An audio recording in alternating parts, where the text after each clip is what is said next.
Sudah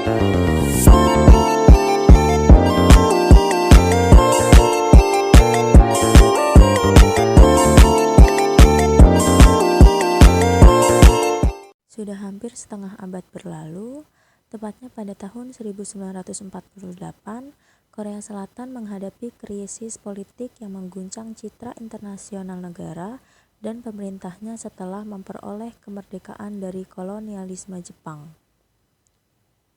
Mahasiswa telah memimpin demonstrasi besar-besaran dan mereka turun ke jalan untuk melawan tentara di bawah komando Mayor Jenderal Chun Do-hwan. Demonstrasi dan penindasan yang dikendalikan oleh militer ini telah mengakibatkan banyak korban tewas.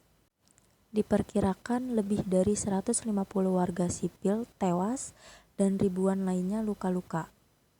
Laporan lain telah menyebutkan jumlah korban tewas sekitar 200 orang dan jumlah korban luka mencapai ribuan. Kemudian, di tanggal 18 dan 27 Mei 1980, mahasiswa melakukan protes di Guangzhou untuk menggulingkan Chun Do-hwan, namun hal tersebut gagal. Hal ini menyebabkan adanya kebangkitan gerakan demokrasi di Korea Selatan. Walaupun gerakan ini tidak berhasil menggantikan kekuasaan dan penegasan prestasi, namun menciptakan ikatan antara mahasiswa, intelektual, dan masyarakat bersatu dalam perjuangan demi sistem demokrasi. Akhirnya di tahun 1987 terjadi demonstrasi besar-besaran di Korea Selatan yang menyerukan diakhirinya kekuasaan militer. Tekanan ini memaksa para pemerintahan untuk menerima demokrasi dan mengadakan pemilihan umum secara teratur.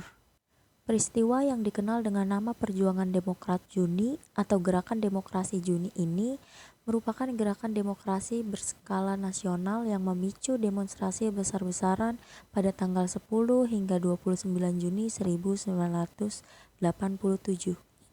Demonstrasi ini memaksa pemerintah otoriter untuk mengadakan pemilihan presiden dan melaksanakan reformasi demokrasi lainnya.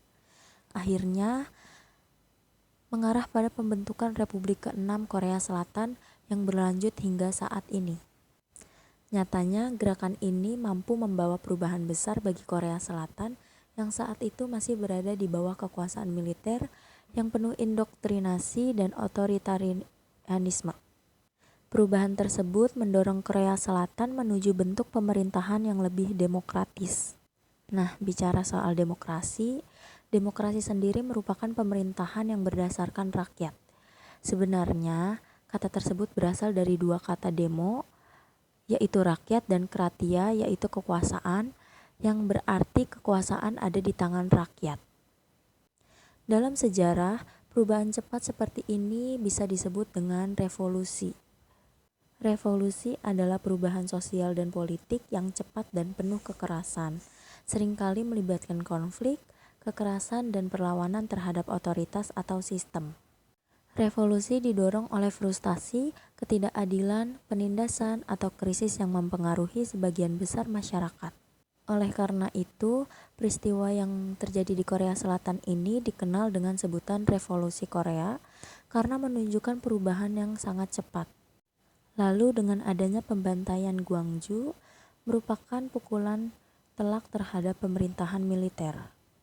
Pada akhirnya, Korea Selatan memasuki masa transisi demokrasi yang berpuncak pada kebangkitan gerakan kekuatan rakyat pada tahun 1987.